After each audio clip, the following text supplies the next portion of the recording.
Yes, Pradeep, thanks for actually having me on the show. Actually, several definitions of cloud computing. I mean, if you bing cloud computing, then at least 22 of them pop up for sure on the theater. So the ones that we actually kind of align to, the one that I kind of got here is the one that I read from Forrester, and it actually talks about standardized IT capabilities such as a software application platform or infrastructure that's delivered via internet in a pay-per-use and a self-service fashion.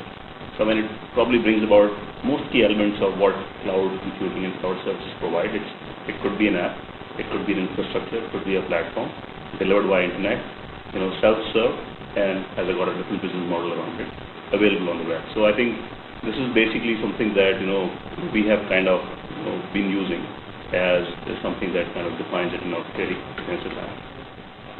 Well, Windows Azure is one of the three elements of the cloud services that I just mentioned, which is really a platform as a service offer.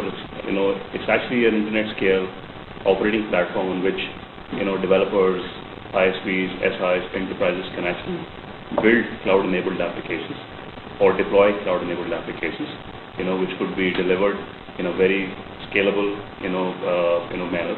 And this service is actually running out of the Microsoft data center now. It serves both kinds of applications. It serves applications that are consumer-centric, high internet, high web traffic-centric, and it also serves enterprise scenarios. And there are examples of both of these, and you will find them on the case studies if you go down to azure.com. And there are some case studies which actually talk about this platform having been used in either of these scenarios, consumer-based applications or applications that are meant for businesses. So, in its platform, actually, there are really three things. There is this operating system, which is really the operating system for the web, which is the Windows Azure platform. Then there is a database, the SQL Azure platform, and then there are .NET services which provide the runtime capability for developers to build and deploy these applications. In addition, we've also got a full-blown relational database, which is the Windows Azure SQL database, which actually provides for a highly scalable database environment that actually offers, multi-tenant database instances that developers could use for their applications.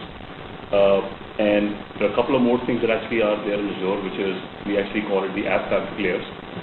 One is called the access control, which is really about making sure that an Azure-based application gets synchronized or federated with the identity systems that the developers would typically use. So it's basically for authentication through a standard identity system.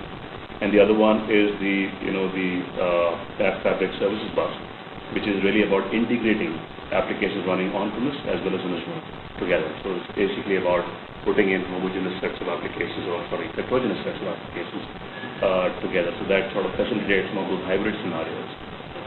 So I think these are the four, kind of basic layers of Azure that we have commercially launched now. They're all available today.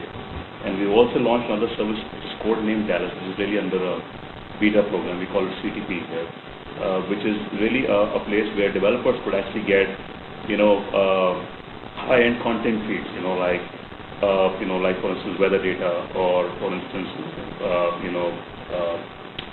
topological data, or any other data that they could use for their application. This is really a place where you could have vendors who actually have data content, giving that content out, and developers actually consuming that. So that's something that we've just put out in a technology preview today, and should be commercially launched soon enough.